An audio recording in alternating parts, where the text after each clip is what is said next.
Welcome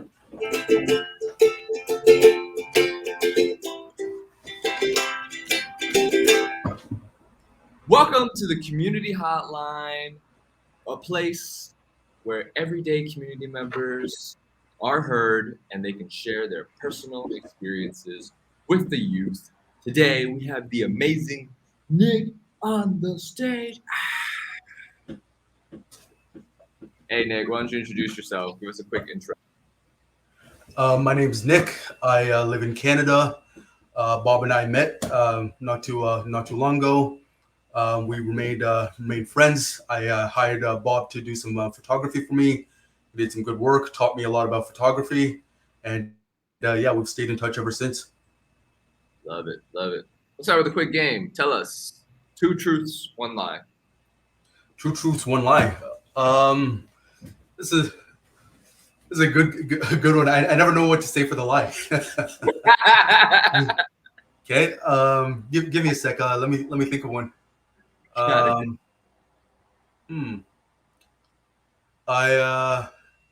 actually I think I could come up with one. 2 truths, 1 lie. 2 truths, 1 lie.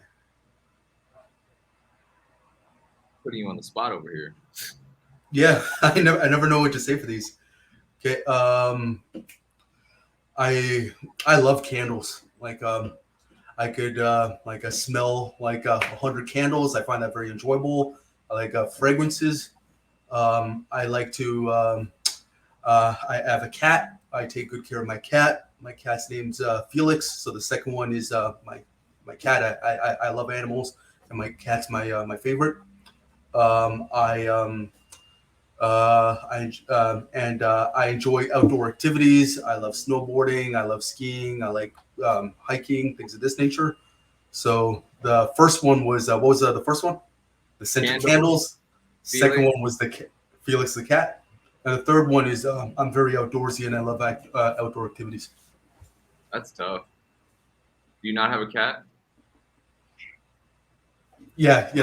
That's the lie. I hate cats. Yeah. Cats are so antisocial. I would never own one. I love it. What happens when you go over a girl's house and they have a bunch of cats? Was that like a red flag for you? Just ignore the cat, man. If the cat tries to sit on my lap or whatever, I'm pushing the cat off, man. Or more commonly, it's like I'll have her lock the cat in the bathroom or whatever, man.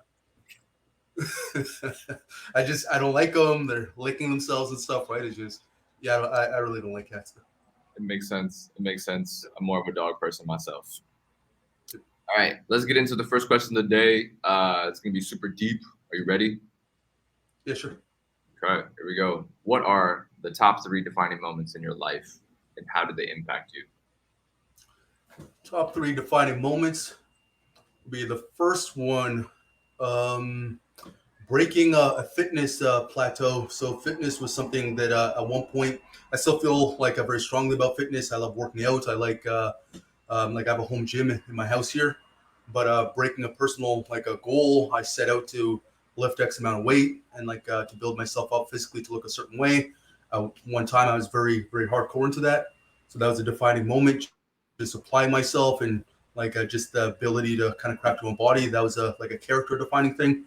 The second one would be the first job I got in the field I'm most passionate about, computer programming. So getting that first job was probably the high point. Even though now obviously I make more after being in the industry for as long as I've been, but that first job was nothing feels as good as getting that first job. Getting more money is just it's just not the same. And the third one would be character defining moment. Traveling. So doing my first solo trip, that was a very character defining experience. My first solo trip was to Tokyo, which other side of the world, very random. Many people prefer to travel to Europe. It's a lot more familiar for folks coming from Canada and the US. So going to Tokyo for the first time was very character defining, and yeah, made me really consider traveling as a long-term hobby I want to participate in. Love that, man. So we have fitness, your first job in programming, and then traveling on your own. What was your fitness goal? Was it to like bench press 200 kg or something? Uh, a little more. It was about 405. So 405 was the heaviest bench I ever put up, and like the heaviest squat was like over six, and like mass wise was I was ginormous. Yeah. How much protein were you taking in that day? A lot, man. And like just from food and then like the protein shakes and whatnot is just yeah. I push myself to the edge. I love that, man. Let's start with the first topic of the day, which is education. Then, tell us. Let's get into fitness. Tell us that personal story. What made you want to, go on that fitness journey or start, hitting those weights? Initially, like I'd always been like most like young guys, like you go to the gym, you work out for a short period of time, you get like the results that you get. Most people aren't going to go home and like investigate why it is that they aren't making the progress that they want to.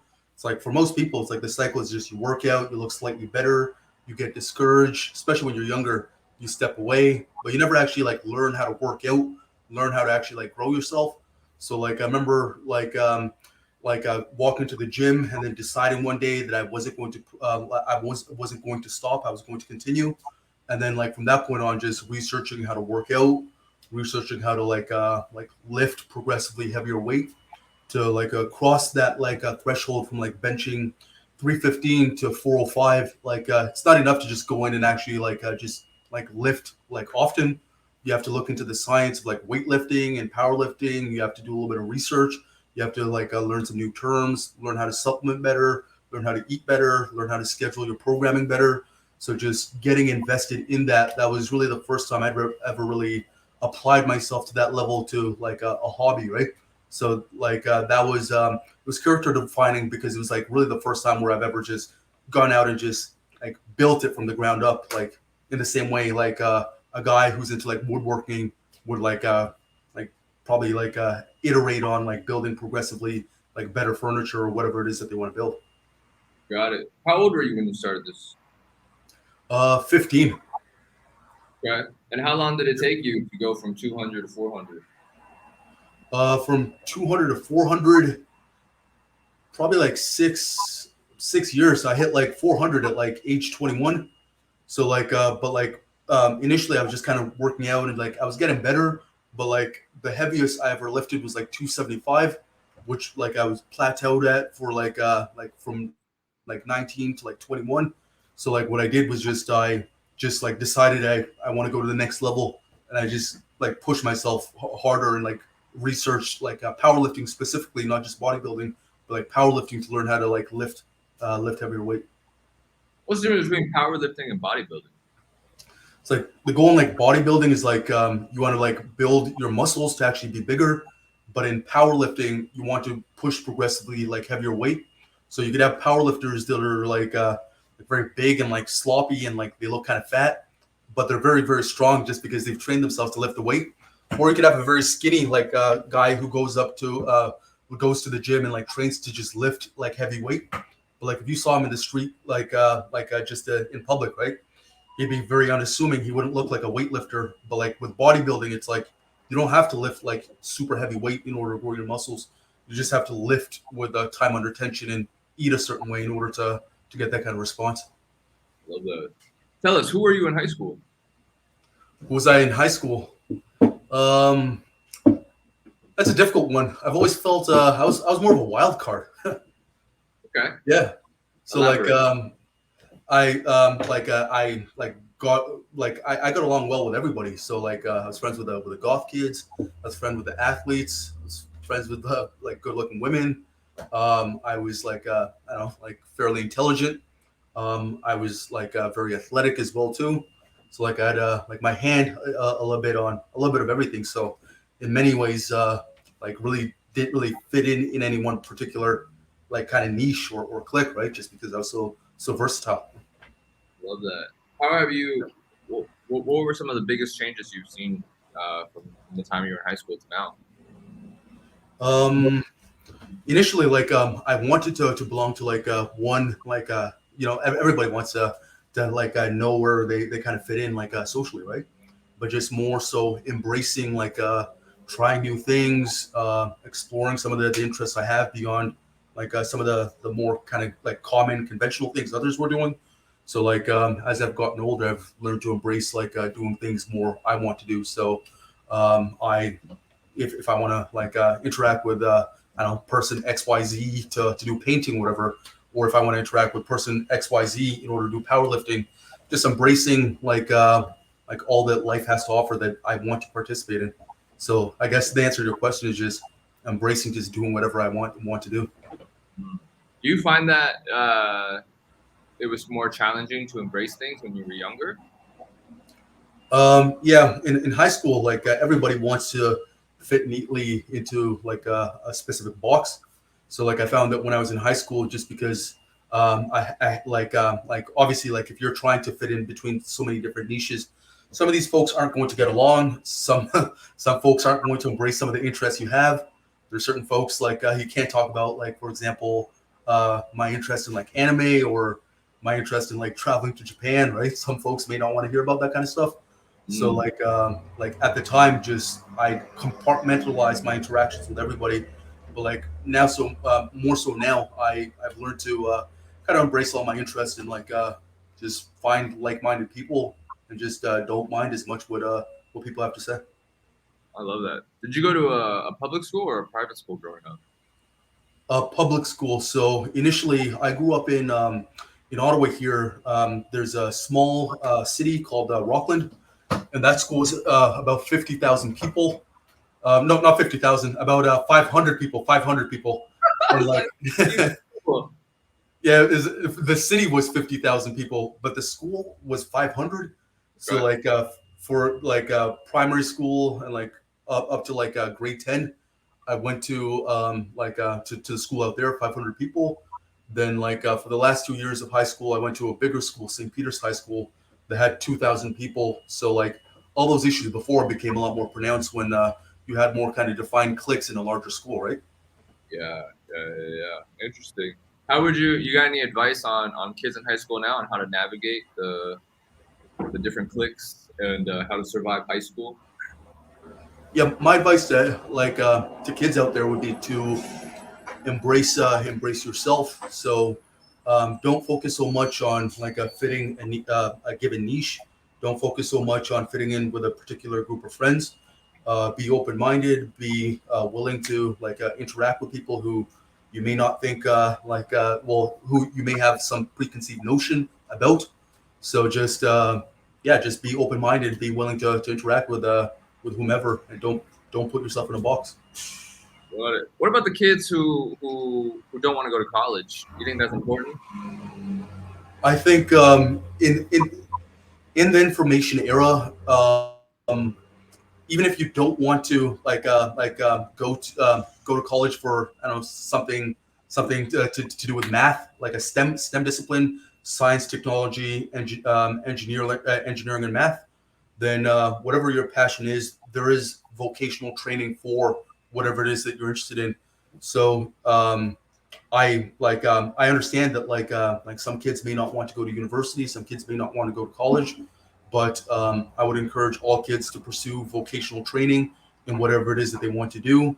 But also, don't be afraid to think outside of the box. If you want to learn, for example, film, but you don't want to go to school, then just apply yourself fully to film and just study it on your own. Create a YouTube channel. Don't be afraid to experiment. But I would recommend school for most kids.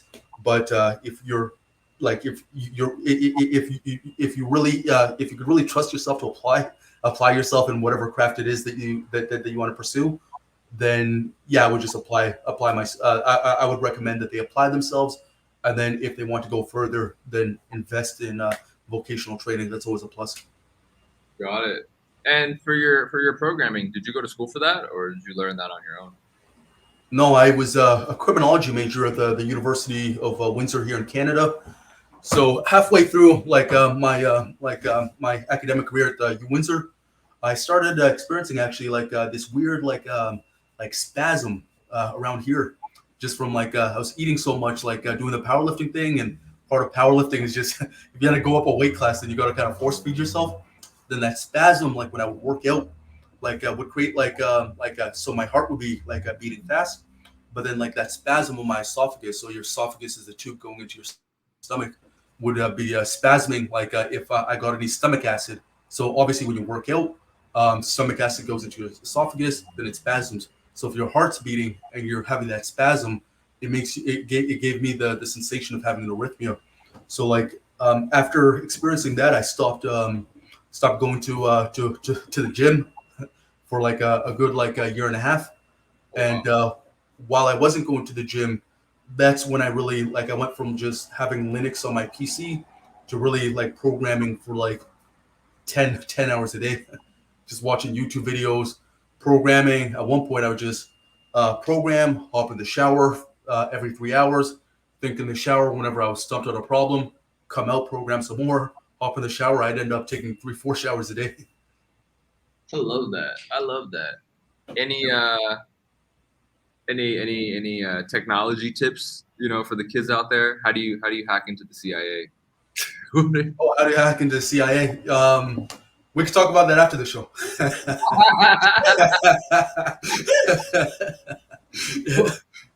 Yeah. Yeah. I don't know, any tips that you find that people, common mistakes that people make when they use the computer or the internet that might be helpful? What I would recommend is like if you're a kid, for example, who wants to consider software or whatever like a field that you may be intimidated by, um, like reach out to people that are working in that field. Be willing to learn on your own, and yeah, whatever your passion is, pursue it. So if you're interested in computers, but you're also interested in say making YouTube videos, whatever, be willing to go on the internet and just research how to do it. If you do want to hack the CIA or do things of that nature, there are websites about that, right? So anything you could want to, anything you could want to do. I won't tell you the websites, but yeah, yeah, there are websites for that. Everything's on the internet. I love it. Let's move Exactly. on to the next topic of the day, which is money. Tell us, Yep. what is money? Money is life. Yeah, it's just money. Like my philosophy about money is yeah, money is important to life, right? Like money is not the be all or like a end all, but like money is important. You don't need a lot of money to to be happy, nor do you need a lot of money in order to be secure. Like if you go into any of the just as anecdotal, but any of the affluent neighborhoods in whatever like a city in North America, you can find people who make X amount of dollars and live in a house next to somebody who makes much less. But the folks that make much less money are just more strategic with their money. So it's not about how much you make; it's about your philosophy about money. If you're strategic about how it is that you get the money and how you spend it, right? Then yeah, you could effectively have more money than somebody who on paper makes more money than you. Oh, I love that. I love that. Tell us, how has your idea of money changed from high school to now? My idea of how I guess in high school, I always struggled to find work. So like my just with racism here in Canada, I would go out with my friends, put out resumes. Everybody else would be hired except for myself. So that always upset me. And then just I guess that experience gave me a certain attitude towards money. So I want more of it. I want to go out and make more just because that a scarcity of coming back from university over the summers and whatnot and not being able to have a job when a person like a XYZ had a car, that really just lit a fire under me to really go out there and to to have I wouldn't say have a scarcity mentality, but when you do experience some scarcity, then obviously you're going to be more you're going to be more fixated on the money topic, right? Love that. Can you share with us your personal experience on your first experience with racism in Canada? First experience would be overall things are not horrible here in Canada. Well, not as bad as it is in the U.S. A lot of the time here it tends to be more subtle. So, for example, putting out resumes. My first I guess I wouldn't say serious, but my first real world quote unquote experience was just that experience trying to find work. So I would just put out resumes. Like I would have my I go out with my friends. Like we were all like gym guys. Everybody got hired except for myself. Like there was a Tim Hortons in that small city I lived in. Um, everybody used to it was kind of a joke in that city that like if you needed a job you could just walk into Tim Hortons and like you could have been fired like 2 weeks ago and but you'd be able to get the job there. So like I tried to apply there easily over a dozen times and I never got the job. But folks were quitting, they were getting fired and going in and out, going in and out of Timmy's. So like I'd say that was the most character defining experience of racism here. And how has that shaped your perception or expectation? Um, the way that shaped my perception was just a lot of the time in Canada it's not going to be in your face, it's going to be more subtle. So like for example being deprived of the opportunity to participate in the workforce and like seeing some of my other friends also experiencing the same thing, then it just instilled a work ethic in me that I don't think would have existed as much had I not gone through that experience with job security and things of this nature. Sweet. And how did you get your first job in programming? Tell us about that process. My first job in programming was I'd applied for I put myself into like a recruiter like a candidate bank, but like obviously since I was doing a lot of programming on my own, I didn't know I didn't feel like I was good enough yet to get a job.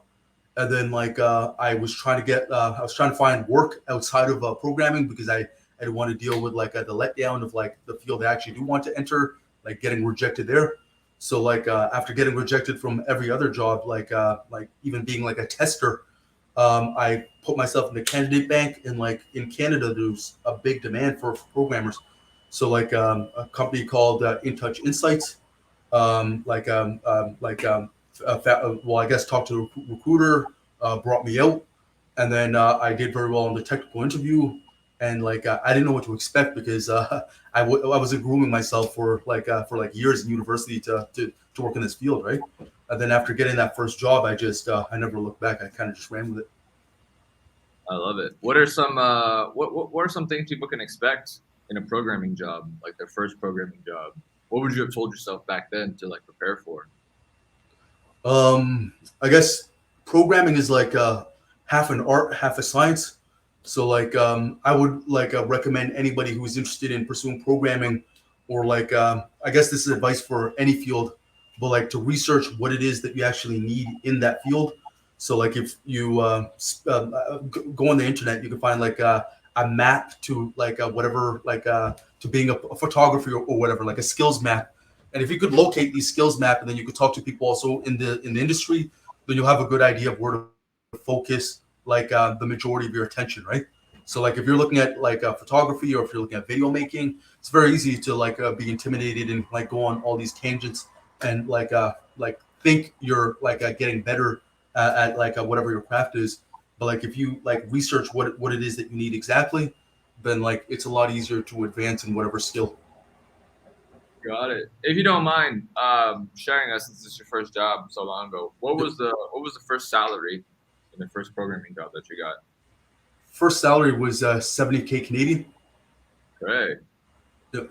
And it took you how long to get there, from starting your programming journey to getting that first job? Probably I think it was 2.5 years. All right. So is it like realistic to tell the students that if they wanted to make around 70K a year, and they would just have to put in around 2-3 years, and then they could make that jump to their first job? I would say that for most students, the best way to jump in is for myself, I'm a very intense person. So I could sit in front of the computer and take 5 showers a day, right? So I could do that. It could be very nice outside. I could sit here and work X amount of hours.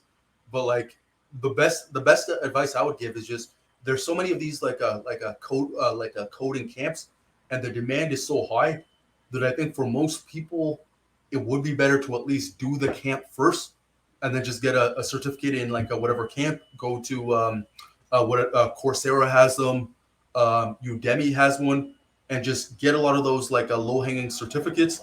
And then also like for some people, like programming just doesn't resonate with the way they think. But like there are other like tech adjacent jobs, for example, like cloud engineering, working on automation, things of this nature. So like, don't get so parochial about programming as a craft.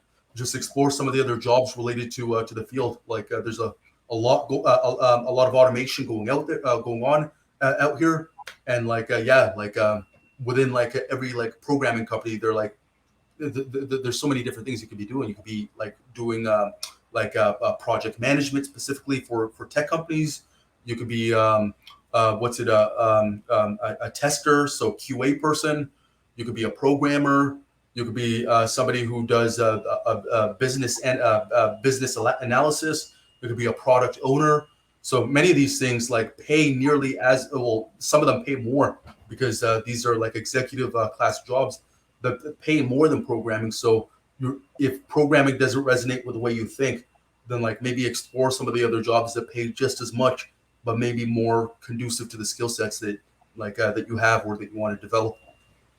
How would you define programming? How do I define programming? Um, like speaking to a child. Yeah, in simple terms. In simple terms.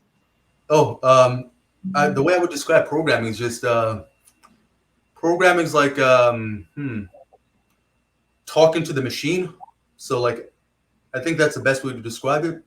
And like with programming, like when we communicate with a person, like there's a lot of gray area because it's just humans are intelligent enough to fill in the gray area. But talking to a machine is like you have to be more direct. You have to be more you have to be more direct. You have to be more accurate. You have to be like sympathetic to the way the machine thinks. Whereas with a human, like in humans when they communicate, like will correct for grammar, they'll correct for logic errors and things of this nature. But the machine isn't as sympathetic. I love that definition. Thank you so much. Let's move to the next topic, which is love. Tell us, what is love? What is love? What is love? That's a hard one. I think love is I guess a fondness for another person. Yeah, like in a personal sense, like you could have a love for something you're passionate about. You could have a love for like an animal. You could have a general love for the world. But like in a personal sense, then love is I guess like a positive feeling towards like another human being. And I don't think I go into like any more detail than that. But yeah, it's a positive feeling. It's a feeling of I don't know, like I guess respect for the other person and admiration for the other person and things of this nature.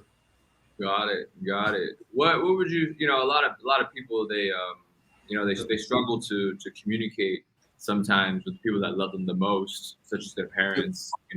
What is your relationship with your parents like? Oh, they're very strict. Yeah. So like yeah, they're very strict. Sorry, go ahead. No, I mean like personal story. Oh, personal story. Hmm. How strict are they? When when I used to come back from university, like during like obviously the breaks in the summer, I set like a curfew, and I was like 19 at the time. So like there's curfews, there's certain I don't know certain things you can't talk about. It's like you things are just a lot more strict with my family than they are with many of my peers. I see. And do you have any siblings? Yeah, I do. I have two sisters, one brother. Got it. And how do they feel about the strictness? Um, I think ultimately the strictness was for the best, but like in hindsight, I would adopt some of the best parts of the strictness with my parents, but like they were strict with everything across the board. But I would just be strict in the areas that matter the most, but also like give my kids like some of the best parts of like what I saw with my peers. Got it. What is your What about your relationship with your siblings? You know, a lot of people they fight with their brothers and their sisters. Do you guys get along, or Yeah, we all get along. Yeah. any fights when you guys were growing up? Not really. Like everything was pretty much it's pretty smooth. Like our ages aren't too like it's like 2 years older than me, 2 years younger than me, and then 2 years younger, 2 years younger again. So like our ages were close enough that like there wasn't really any like some of my friends like some of their siblings are like 6 or 7 years like older. So it's like well like I could see how that might cause some friction or some feelings of alienation, whatever. Love that. I love that. Tell us, who was your first love? Was my first love? Uh, damn, put me on the spot here, man. Huh. My first love, man. Hmm. Hmm. Do you just want names, or do you want the circumstance? Well, I want the personal story. Oh, the personal story. Okay, Yeah. the personal story was she lived in my residence, and then one time she came down to use the what's it, the microwave on our floor, and then I was in there microwaving some food, and it was all like smoky because like it's cooking like bacon or whatever in the microwave. And then we made some jokes, and then from that point on we just hung out and we saw each other for just a few months. It was the first year of university, but yeah, that was my I guess that was my first love, I guess. Got Yeah. it. And you got any relationship advice for the kids out there? Relationship advice, The do's and the don'ts.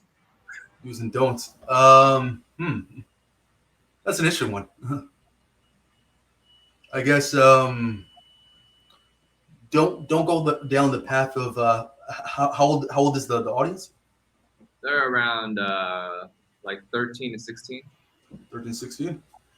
I guess don't go down the path of some of the things that we're seeing like right now. So like find a reasonable girlfriend or boyfriend, and just stay with that person. Don't swap too many don't go from like person to person or whatever. It's just you're going to be a lot happier if you just find one person who you get along with, and then just grow with this person. I love that. How do you show love to others? Like my friends or like family. Both. With my friends, I guess just being available. Like with most of my friends, I've always been the person like most of my friends trust me with like secrets they don't tell some of the other friends. So I've always had a very approachable, like a trustworthy kind of like disposition. So like even within my like a friend circle, like some of the girls would trust me more than they would even some of their other female friends. So I guess the way I show respect is just by just being trustworthy. Love that. And what about your family? With my family, I guess like just being willing to like advise like some of my younger siblings, for example, about some of the mistakes I've made, and just telling them what some of the pitfalls that are out there like in life, and just sharing the knowledge, and then just being available for them to reach out to in case things aren't going right. What are some pitfalls? Oh, some pitfalls would be like I guess relationship stuff. So like relationship stuff, for example. So like uh, telling them, for example, like that advice I gave previously, like just find somebody you get along with, get along well with, stick with this person, grow with this person, and don't look too much to the next thing. Got it. Got it. And how do you receive love? How do I receive love? I don't receive enough. But I guess the way I receive it is the girl I'm seeing right now. Earlier, like I just came back from running a marathon in France. She came back like 2 days ago, and she reached out to me about like meeting up tomorrow. And then she made plans. I just have to bring a picnic blanket. So yeah, we're going out to one of the parks downtown here in Ottawa, and I guess how I receive love, or how I like to receive love in a romantic context, is just I don't want to be carrying the plans. I don't want to be the one coming up with the clever text messages. The way I receive it is just like I like it when, in my case, the girl or the woman puts in the effort, so that it's a 50-50 kind of thing. Got it. Sounds like you like it when it's action, right? When you guys are hanging out like in person and all that. Exactly. And I also like it when like I don't have to come up with the plans. I don't have to be the one to reach out like, "Hey, you're back. Welcome back. Like I miss you. Like, hey, we should get together for a drink, right?" And like it's always a drink as well too. Let's go for a drink. So in this case, just the fact that it was like it wasn't going to like a bar. I'm trying. Well, yeah, I'm going to be limiting my alcohol consumption going forward. So like I like that it wasn't a bar. I like that it wasn't a coffee shop. It was just it was clever. It was different. So I appreciate it. Love that. How is it? Have you has that changed since high school? The way that you receive love through action, has it always been like that, or? In high school, it was like a lot more casual, versus now it's like I like to deal with women on a more substantial level. Got it. What about your parents? How do your parents show you love? How do they show me love? They call me frequently. So like how they show me love would just be like reaching out to me. For example, during the pandemic, I worked two jobs essentially, and like that was very taxing on my body. And then like when I was on the phone with my mom, for example, on Sunday, she thought like I sounded exhausted, so they just invited me over. And then like when I got there, like I hadn't seen them in like 2 months, even though they live on the other side of the city. They just said, "Hey, why don't you just get on this scale? You look kind of heavy." Yeah. Then my nephew pulled me onto the scale, right? So, and he was like 6 at the time, so I was like, "Yeah, get on the scale, Uncle Nicky." How'd that So I make you got feel? it's since it was my nephew, I didn't feel too bad. So I was like, I got on this, I got on the scale. I thought I was still like maybe 230 or whatever, but I'd actually ballooned up to like 260, like 225, 50 pounds. Oh man, oh man. Yeah. It's always your parents that know where to stick it, huh? Exactly. And like I appreciated it because like I didn't notice I had gained so much weight just sitting like indoors, like sitting in my room, essentially just like I can't really see the setup here, but like maybe you can see it a little bit off the mirror. But it's like I have like two like a PCs hooked up to like a screen or whatever. So I would just literally sit on this like big police dispatcher chair and just work from like literally from like 8 a.m. to like some days I was working till like 1 in the morning, 1 or 2. Crazy, crazy, crazy. I love that. Well, tell me, who do you have a better relationship with, your mom or your dad?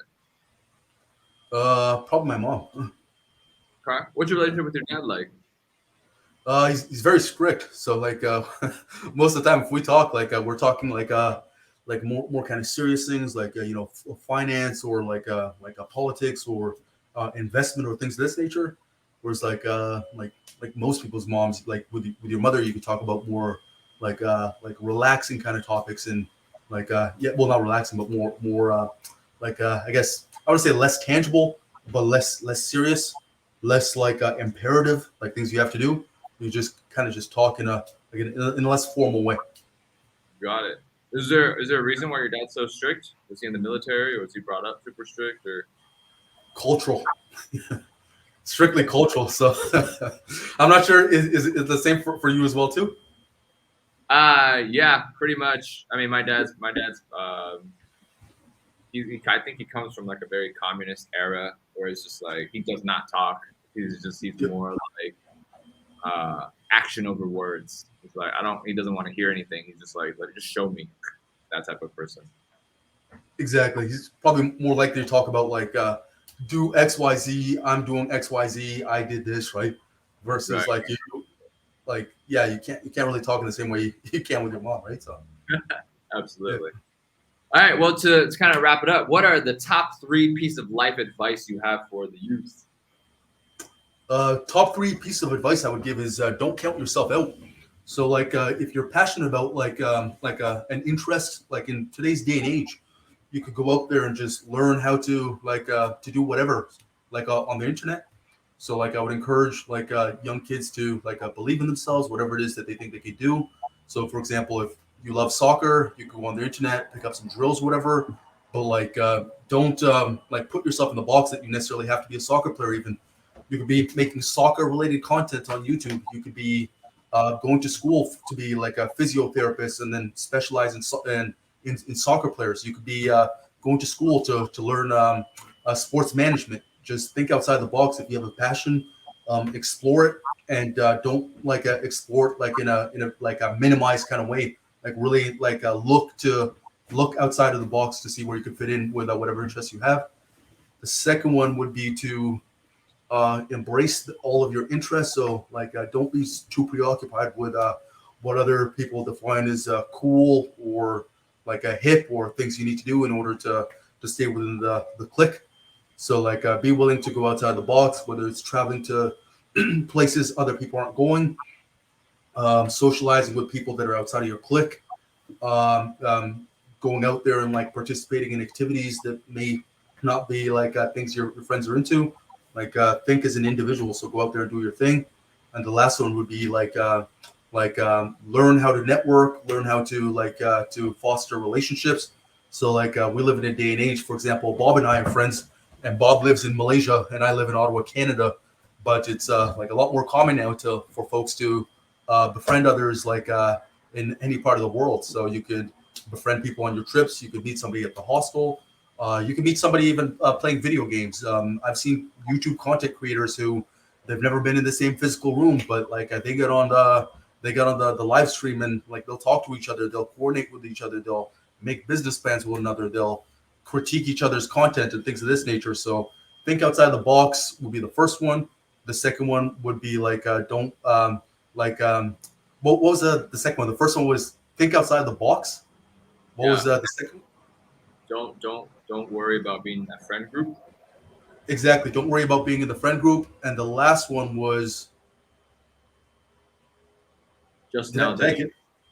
just now that you said was you can be friends with anyone. Exactly. Network with people. So relationships are very important, whether they're romantic or friendships or things of this nature.